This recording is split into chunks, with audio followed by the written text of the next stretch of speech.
So, Mimir, why did Freya spit in your face? No. Speak of Baldur. He claims nothing harms him. Aye, Baldur is blessed with invulnerability to all threats, physical or magical. The boasting of a god. Everyone has a weakness. Not him, I'm afraid. Baldur is blessed with invulnerability to all threats, physical or magical. You just said that, Mimir. Did I? What is the source of this power? Well, as I recall, it involved, a spell? Mimir? Parts of my brain must still be coming back to life. Just need a moment to finish waking up. Hope he's not broken. Mimir, you never did tell me why Freya spit in your face. Well, she blames me in large measure for her present circumstances, and not totally without reason. It all goes back to the long war between the Aesir and Vanir. Prior to that, wars for the Aesir were easily won, but the Vanir had proved their equal and exacted devastating damage. Both sides suffered tremendous losses, and for many of us, quite frankly, war was simply no fun anymore, but a rather senseless waste of precious life. Wouldn't you agree, brother? Precisely. Enough was enough. And at last, Odin's most brilliant advisor became determined to find a more enlightened path. He set about to broker a peace between the gods. It took some convincing, but ultimately Odin was persuaded to marry his deadliest enemy, a certain Vanir goddess, legendary not only for her fertile beauty, but her genius at the very Vanir magic that Odin had long aspired to master. Freya married Odin? What was in it for her? It was a sacrifice to protect her people, a selfless act of love. Truly, she deserves better than she got. But of course, there's more to that story. I can't believe Odin and Freya were ever married. Love and hate are more closely intertwined than you might imagine. For instance, Odin hates the giants and they him. But Thor's own mother was the giantess Fjorgun, one of Odin's great loves. So Thor's half god and half giant? Weird. Once Fjorgun was gone, lonely ages passed for Odin. And as war with the Vanir raged, I could see what he really wanted beneath his bluster. And after no small amount of convincing, Freya agreed. For a while there, he really turned on the charm. He seemed happy. He seemed interested in making her happy. He granted her so many wishes I can scarcely recall them all. The peace held, and I truly believed all had worked out better than I could have planned. But Odin's true face showed itself again in the end. Oh, he won Freya's trust, and she taught him some of her Vanir magic, another choice she would live to bitterly regret. Sadly, despite his wise counselors' best efforts to persuade him that peace was the only true path to stave off Ragnarok, Odin never let go of his obsession with Jotunheim. The taste of Vanir magic led him to new forms of experimentation and new levels of depravity. Okay, obviously the marriage to Odin didn't last. But how did Freya end up a hermit in the woods? Oh, that was a singular piece of cruelty, even for Odin. As if the marriage wasn't punishment enough. Freya was better to him than he deserved. She stuck it out through all manner of indignity, all in the name of maintaining peace and safety for her people. But Odin's madness, his tyranny, his corruption of her magics, it became more than she could stomach, and at long last she broke it off. Odin's wrath was fierce, and his curses upon her were more than she dared to fear. But her magic was so much stronger than his. After so much time together, he knew her vulnerabilities, and exploited them to craft curses she could never break. Oh, like not being able to leave Midgard. Worse still, he robbed her of her warrior spirit. Freya cannot fight, even to defend herself. No living thing may she harm by blade nor spell. In a world this belligerent, what choice does she have but isolation? Poor Freya. I guess if I was her, I'd spit in your face too. Aye, lad. So would I. This is where the tower to Jotunheim should be. Feels strange somehow. No doubt some arcane magics were involved. I would be not at all surprised to learn you were sensitive to that. This chisel we seek, what is it? I'm glad you asked, actually. I have just the story for you. Ahem. There was a giant once named Thamur. A very giant, who, despite his mountainous size, was without question the greatest stonemason this world had ever seen. Proud Thamur hoped to one day pass his vast knowledge on to his son. But young Hrimthur had the heart of a warrior. Perhaps the father had too much fear in him, or the son too little. Either way, a quarrel of theirs spiraled out of control, and the overworked stonemason, bonk, struck his son. Hrimthur ran off into the night. Feeling shame and regret, Thamur chased after his son. But in his emotional state, soon found himself wandering Midgard, lost and alone. Sadly, he caught the eye of the one person he didn't want to meet alone that night, so far from home. Thor. And what happened next? You'll see. Thor killed him. Oh no. He fell in the village? Aye. When Thamur fell, he crushed a charming place famed for worshipping the Vanir god Njord. Thor always took credit for planning that one. But the truth is, the sweaty ballbag just got lucky.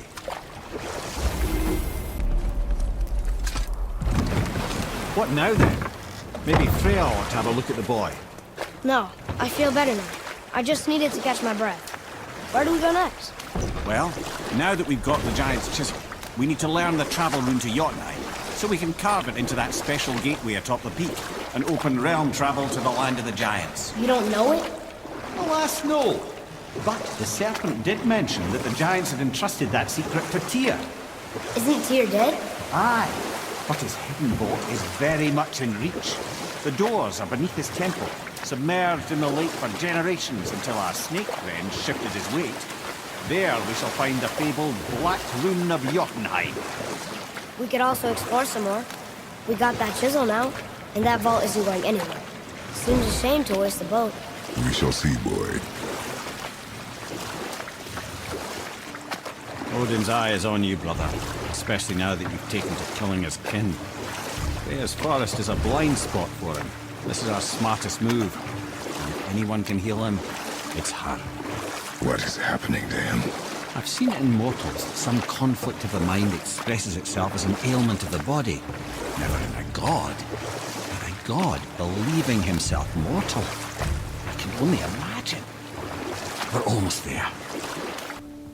You sure I can't turn into a wolf? You are welcome to surprise me. Is this why I hear voices sometimes? Are you sure you've never heard any? Not as you do. That's no surprise. Every god is unique. So, maybe I won't get strong like Father, but I'll have abilities all my own? You already do, laddie. Your faculty for language is extraordinary for one so young. Time alone will tell what else you'll become capable of.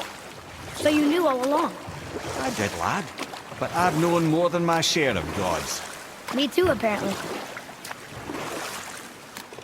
I wonder who else knew I was a god. Freya for sure. Rock and Sindri? They do not need to know. Baldur! Does he know? Is that why he's after us? Do you know him from before? The day of your mother's funeral was the first I ever saw Baldur. That is the truth. Hey, we don't have to go right back to Tyr's vault, do we? I mean, we're gods. We can do whatever we want, right? What do you really feel like doing right now? I will show you. Wow, it's like there is an entire city under the water. Aye, lad. A forgotten city. What was it called? Well, I forgot. Mimir, why did you say Tyr felt responsible for what Odin did to the giants? There was an incident shortly after the forging of Mjolnir, when Tyr arranged a diplomatic meeting between Odin and the giant kings. Well, this was when the Long War was young, when victory was still a thing dreamed of, and the Jotnar might have tipped the balance between Aesir and Vanir. Odin had persuaded Tyr that the hammer was merely a deterrent, a means to broker peace from a position of strength. Tyr was hopeful to convince all parties they would prosper best through peace. He knew the giants were deeply concerned about the hammer, a super weapon in hands they did not trust. But they trusted Tyr. Tyr always believed the best in people, and taking Odin at his word in his desire for peace, he brought the Raven King to Jotunheim. From there, things unravelled quickly. The giants anticipated Odin's trickery and exposed his true agenda to spy and steal their secret wisdom. With magics, they expelled Odin from their realm and cursed him never to return. Frustrated, Odin visited his fury upon the giants of Midgard. Thor unleashed Mjolnir's might upon any giant he could find. None could stand against the tide of slaughter that followed. And at last, it seems, with Tyr's aid, they retreated.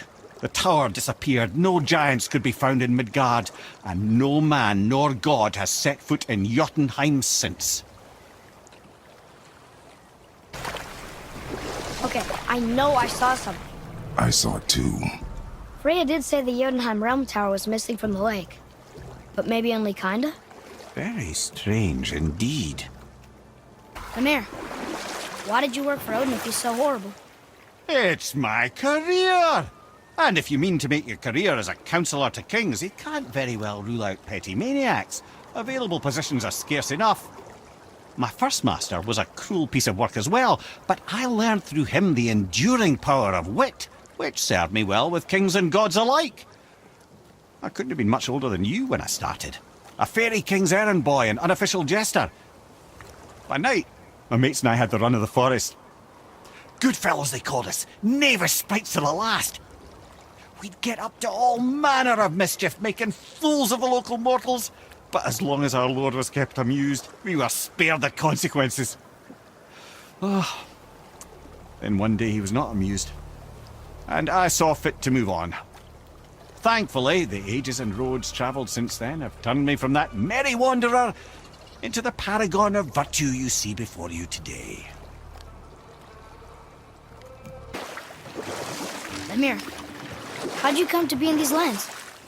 Lad, there comes a time in every man's life when he changes his name and heads north to make a new start. If you live long enough to do this many times over, you might end up as far north as this place. By the time I arrived, I already knew Odin by his reputation, and so I set to demonstrate my worth by coming to him with something I knew he'd value.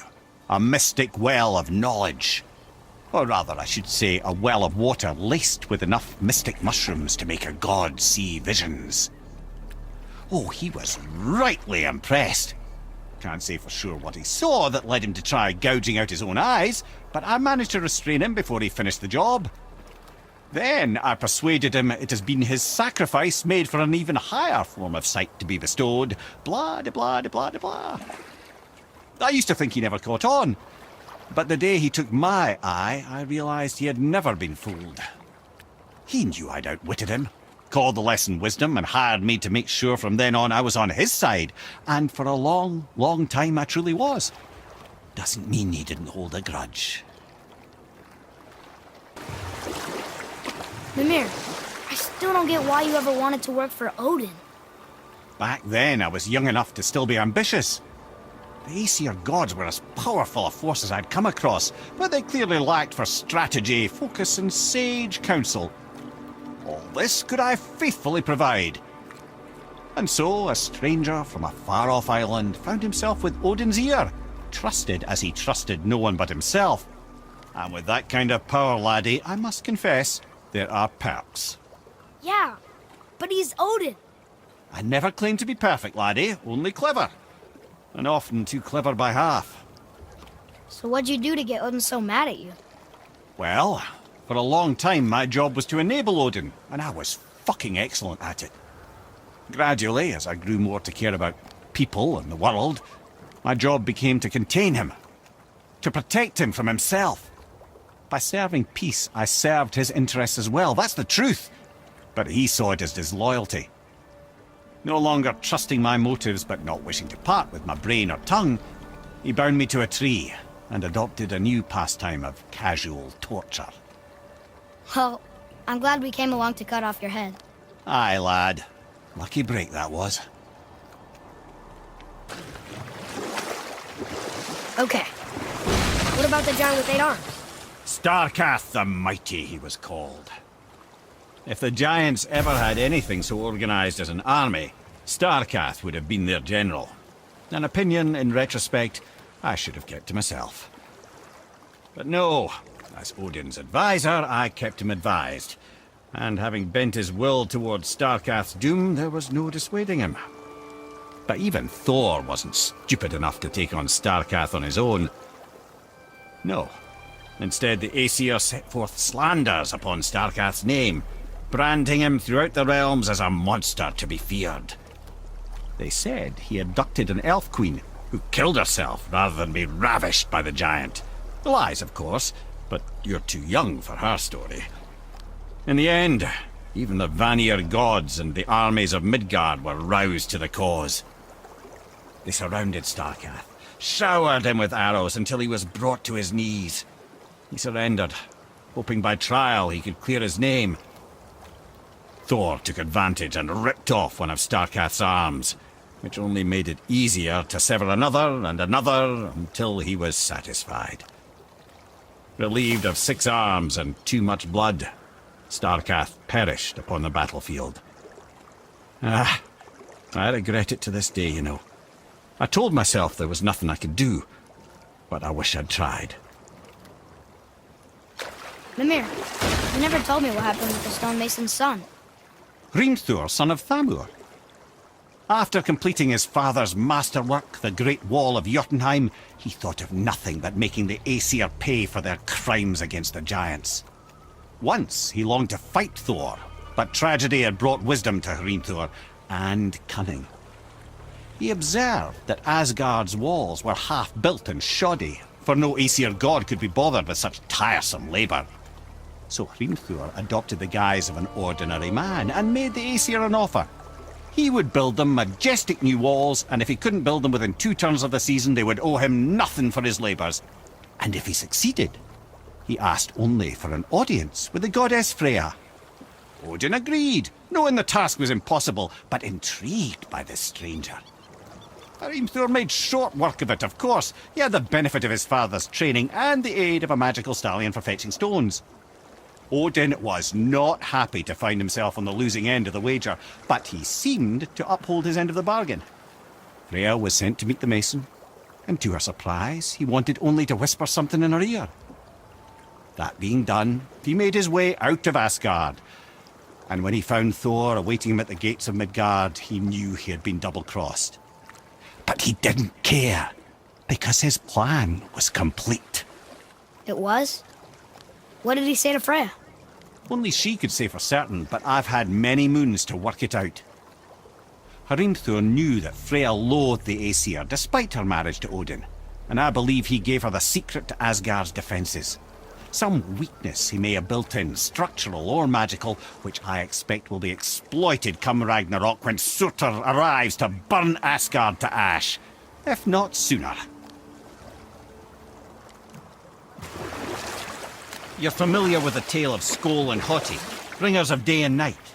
Oh yeah, the wolf giants. Aye. They were born of the archwolf Hrothwitnir, a great nemesis of the Aesir gods. Odin captured them as pups and kept them in the kennels of Asgard to hold his foe at bay. But when the sun and moon grew mutinous and stood still, Odin put Skoll and Hoti to use. With his ancient magics, he cast the wolves to the heavens, and they began their chase. And long shall they chase, but not endlessly, for it is foretold that someday Skoll and Hoti will catch and devour their prey. And that day shall be Ragnarok, the twilight of the gods. But Ragnarok is supposed to be Odin's doom, isn't it? Why would he set the wolves loose if it fulfills the prophecy? Precisely the question, lad. It's always about control. The wolves determine when Ragnarok begins, and now he controls the wolves. A battle fought on his timetable is a battle he better stands to win.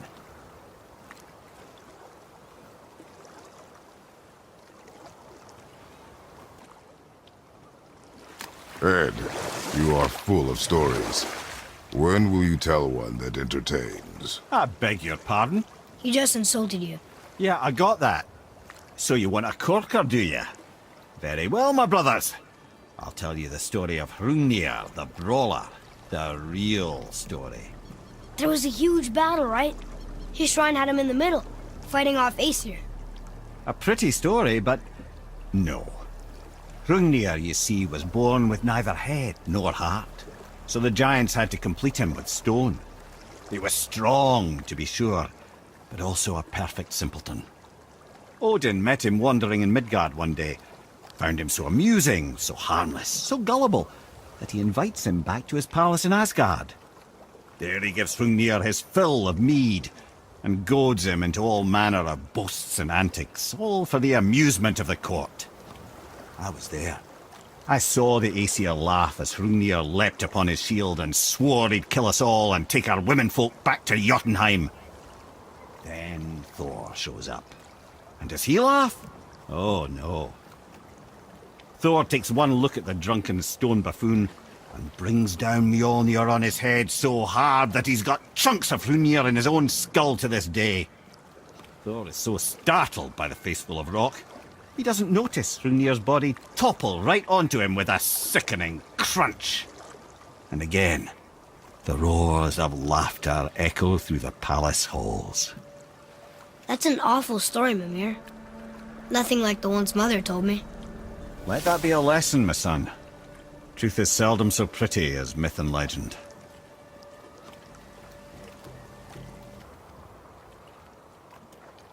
I have a question. If Ymir was the first giant, where did he come from? In the beginning, there was Ginnungagap, the Great Void.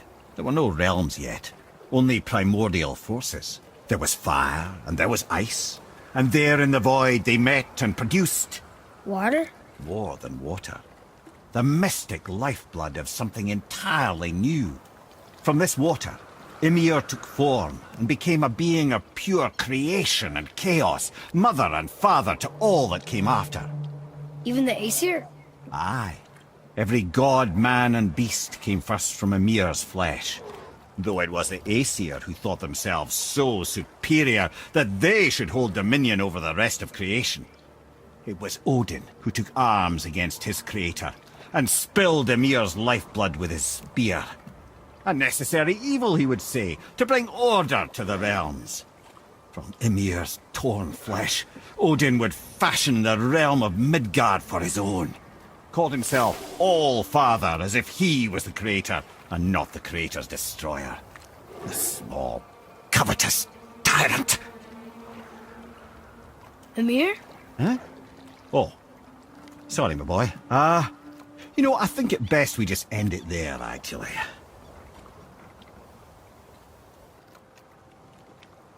Mimir, what can you tell me about that giant lady with the bow?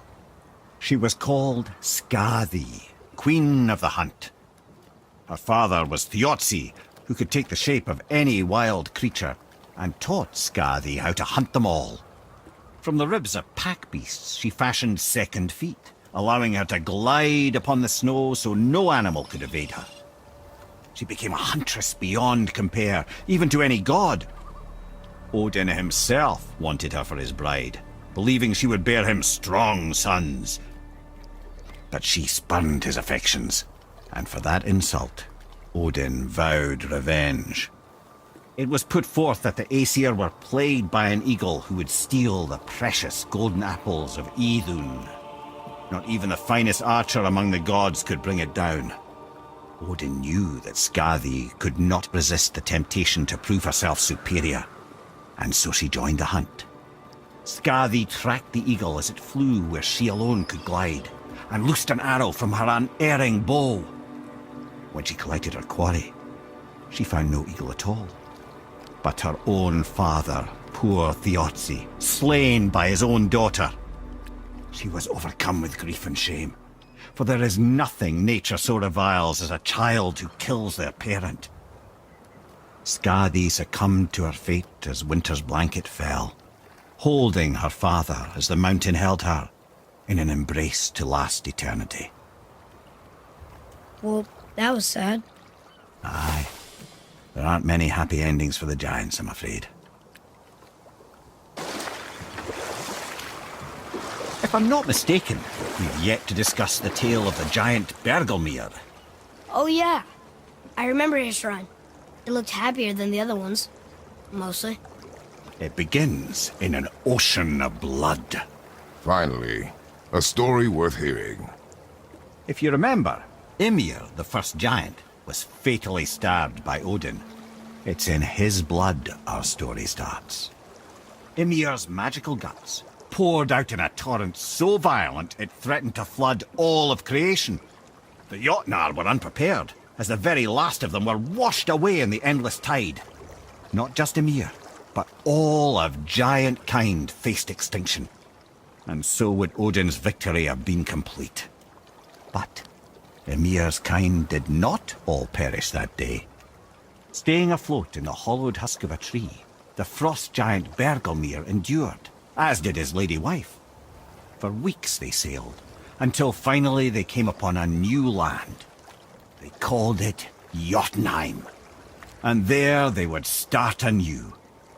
As father and mother they would multiply exceedingly, and as king and queen they worked to make Jotunheim a land where giants would know no master but themselves. Bergelmir never sought revenge for Odin's slaughter.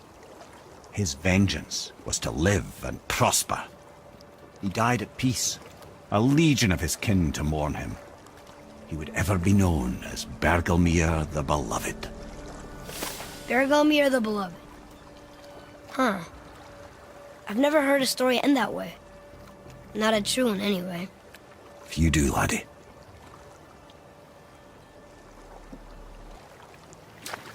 Mimir, there was a shrine about a giant lady with lots of books and visions. Ah, that would be Groa, the Knowledge Keeper. She was a gifted sorceress who gathered every tome of arcane wisdom she could find in the realms, all in the hopes of augmenting her powers of prophecy that she might find her lost husband, Aurvandil. But it was not her husband she would glimpse in her visions, for it was Groa, seeing longer and farther than any before or since, who witnessed Ragnarok, the end and the beginning. When Odin caught word of her ultimate prophecy, he maneuvered to obtain her knowledge and hoard it for himself. Groa knew Odin as a long-time patron of her services, and so she welcomed him into her library as a friend. What she did not know is that Odin himself was behind her husband's disappearance, having used his enchantments to conceal his death at Thor's hands from her sight. Smiling, jealous Odin took her by the throat, and with his very hands he stole her library and her life for his own.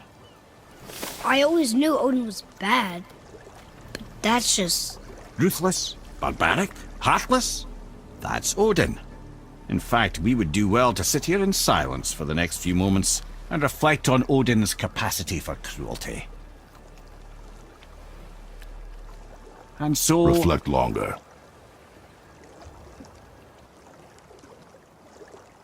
Mimir, why don't you tell us the story of the giant that stole Thor's hammer? Happily, my boy. It involves your friend Freya, too, though I don't expect it's one she'd enjoy being reminded of.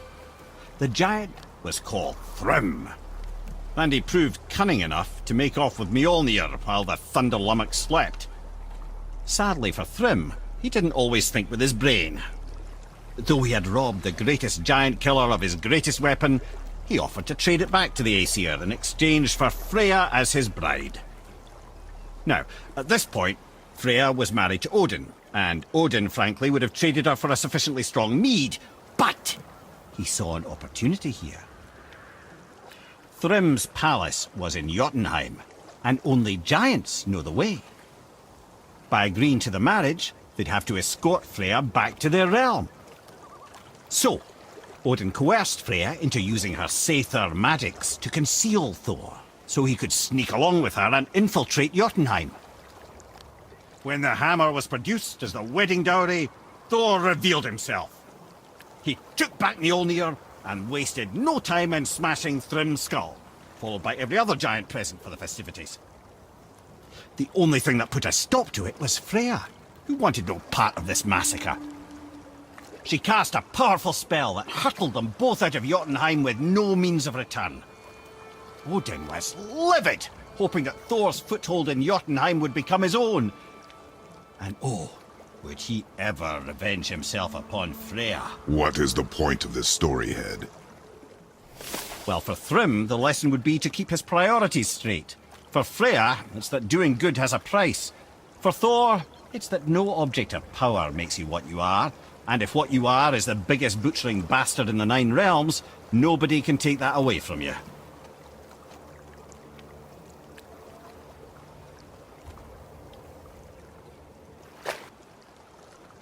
Mimir, is there a story for the giant with the flaming sword? Surt the Brave? Of course. We've spoken so much of frost giants. It's about time we instead met the most fiery giant of all. Back when Ymir first emerged from Ginnungagop, it was Surt who followed next. He came from Muspelheim, the fire realm, bringing heat to the young cosmos, conjuring the sun from his primordial flame. But let's come back to that flaming sword, shall we? Surt the Brave forged his sword of flame for one purpose alone: to burn down Asgard when Ragnarok comes at last. His destiny is to fall at the hands of Thor and Odin, but in so doing, strike the blow that leaves their realm in ash and ruin. And from that destruction, the world can be born anew.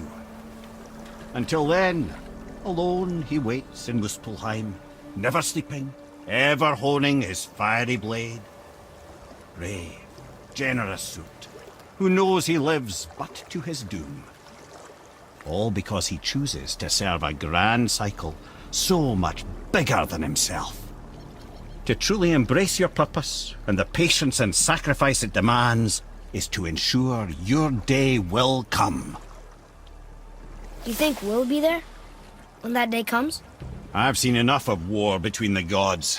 But you, little brother, who can say?